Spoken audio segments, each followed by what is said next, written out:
The President and First Lady were in Hawaii last weekend attending the Asian Pacific Economic Cooperation Summit. How many times have they been in Hawaii in 2 weeks?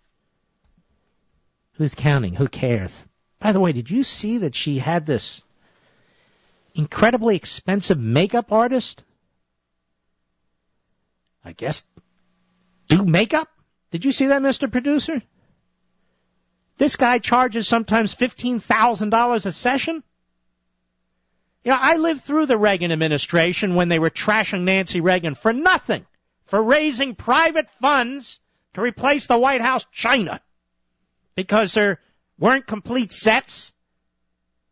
Didn't cost us a penny.